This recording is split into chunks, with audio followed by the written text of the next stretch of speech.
दोस्तों, welcome back to my channel Bhakti Sukoon video. आज मैं लाई हूँ महाभारत की वह कहानी जो शायद आपने नहीं सुनी हो कि द्रौपदी के 5 पति क्यों थे। क्या आप जानते हैं? एक ऐसी स्त्री जिसे इतिहास में सबसे शक्तिशाली नारी कहा, जिसके अपमान ने महाभारत जैसा विनाशकारी युद्ध करा दिया। लेकिन क्या आपने कभी सोचा है कि आखिर द्रौपदी के 5 पति क्यों थे?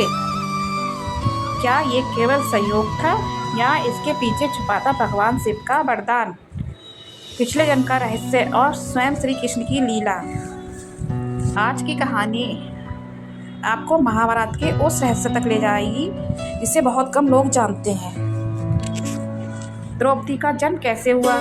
बहुत समय पहले पांचाल देश के राजा थे द्रुपद।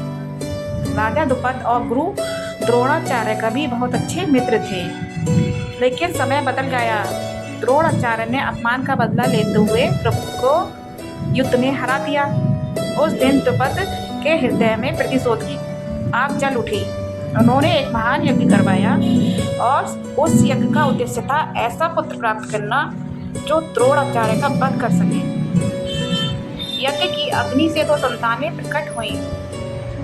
पहले निकले धृष्टद्युम्न और फिर अग्नि की लपटों से प्रकट हुई एक अद्भुत सुंदर कन्या द्रौपदी। उनका रंग सांवला था, इसलिए उन्हें कृष्णा भी कहा गया। उनके जन्म के समय आकाशवाणी हुई, यह कन्या आगे चलकर महाभारत युद्ध का कारण बनेगी। लेकिन असली रहस्य तो अभी बाकी था, क्योंकि द्रौपदी का जन्म ही साधारण नहीं था। उनके पिछले जन्म का रहस्य सब कुछ बदलने वाला था। द्रौपदी का पिछले जन्म की कथा। कहा जाता है कि द्रौपदी अपने पिछले जन्म में एक अत्यंत तेजस्विनी कन्या थी। उस कन्या ने भगवान शिव की कठोर तपस्या की। वर्षों तक तप करने के बाद भगवान शिव प्रकट हुए और बोले, वर मांगो पुत्री, क्या वर चाहिए? उस कन्या ने कहा, मुझे एक ऐसा पति चाहिए जो धर्म में श्रेष्ठ हो।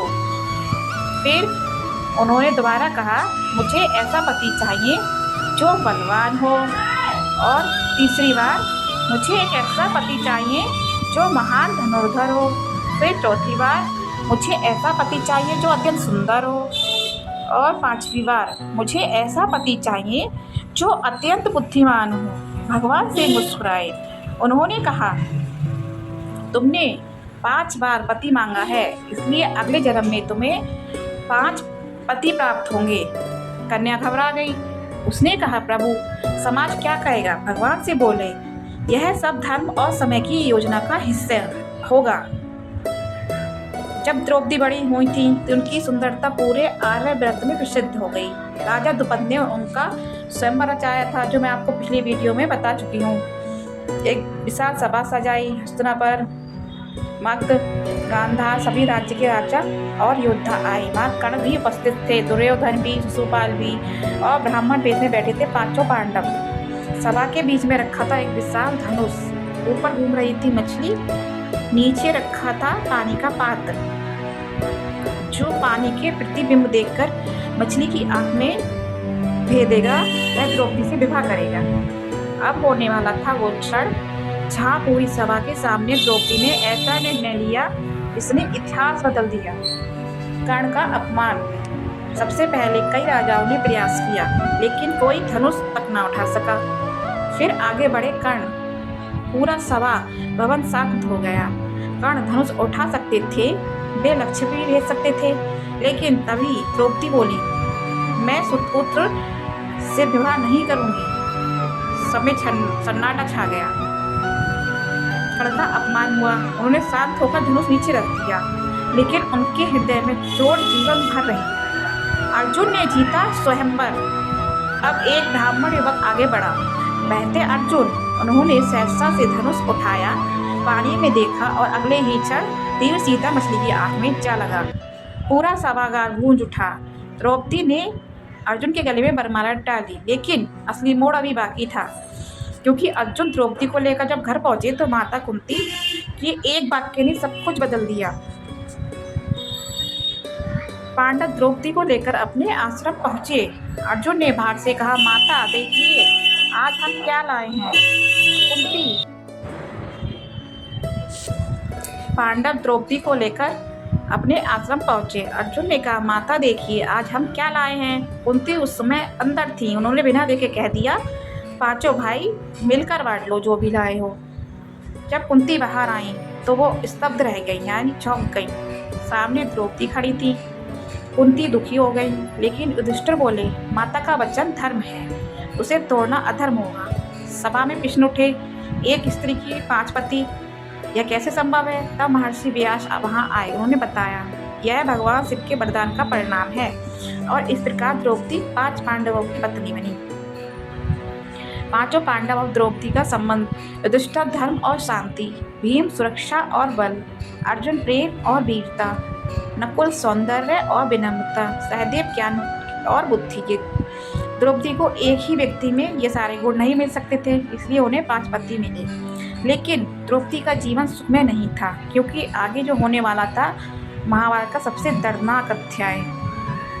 दुर्योधन ने शकुनी के साथ मिलकर पांडवों को जुए के लिए बुलाया। युधिष्ठिर एक एक करके सब कुछ हारते गए, राज्य हार गए, भाई हार गए, स्वयं को भी हार गए, और अंत में उन्होंने द्रौपदी को दांव पर लगा दिया, जो मैं अपनी पहली वीडियो में बता चुकी हूँ। अब मैं विस्तार से बता रही हूँ। दुर्योधन हंसा, उसने आदेश दिया, द्रौपदी को सभा में लाओ। दुशासन उन्हें बाल पकड़कर घसीटता हुआ सभा में लाया।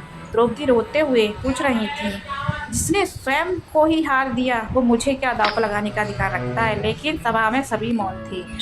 धृतराष्ट्र, विदुर, जितने भी राजा महाराजा थे, सब शांत बैठे रहे। दुर्योधन ने दुशासन को आदेश दिया, द्रौपदी का चीन हरण करो। द्रौपदी ने सभी से सहायता मांगी। भीष्म पितामह मौन रहे, द्रोणाचार्य भी मौन रहे, विदुर भी असहाय। तब द्रौपदी ने आंखें बंद कर श्री कृष्ण को पुकारा, हे गोविंद। और तभी चमत्कार हुआ। दुशासन बस खींचता गया, लेकिन साड़ी समाप्त नहीं हुई। श्री कृष्ण ने द्रौपदी की लाज बचाई।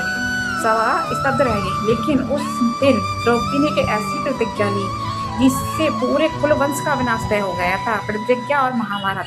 द्रौपदी ने प्रतिज्ञा ली, जब तक दुशासन के रक्त से अपने बाल नहीं धोऊंगी तब तक इन्हें बांधूंगी नहीं। भीम ने शपथ ली, दुशासन का सीना चीर दूंगा, और यही प्रतिज्ञा आगे चलकर महाभारत का युद्ध का कारण बनी। महाभारत का युद्ध शुरू हुआ, कौरवों का विनाश हुआ, भीम ने दुशासन का वध किया, दुर्योधन भी मारा गया। लेकिन युद्ध के बाद भी द्रौपदी का दुख समाप्त नहीं हुआ। उनके 5 पुत्र अश्वत्थामा द्वारा मार दिए गए। द्रौपदी टूट गई, फिर भी उन्होंने अश्वत्थामा को क्षमा कर दिया। यही उनकी महानता थी। द्रौपदी केवल 5 पतियों वाली स्त्री नहीं थी, वे त्याग थी, सम्मान थी, शक्ति थी, और अन्याय के विरुद्ध उठी हुई आवाज थी। उनका जीवन हमें सिखाता है, जब धर्म पर संकट आता है तब एक स्त्री की पुकार भी महायुद्ध करा सकती है। अगर आपको द्रौपदी की यह रहस्यमय कहानी पसंद आई हो तो वीडियो को लाइक जरूर करें, चैनल को सब्सक्राइब करें, क्योंकि अगली कहानी में हम बताएंगे महाभारत में कर्ण सबसे महान योद्धा क्यों कहलाए। इसलिए मेरी वीडियो को लाइक करें, शेयर करें और सब्सक्राइब करें। धन्यवाद। मैं आपको ऐसी ही मोटिवेशनल स्टोरी लाती रहूँगी। द्रौपदी का रहस्य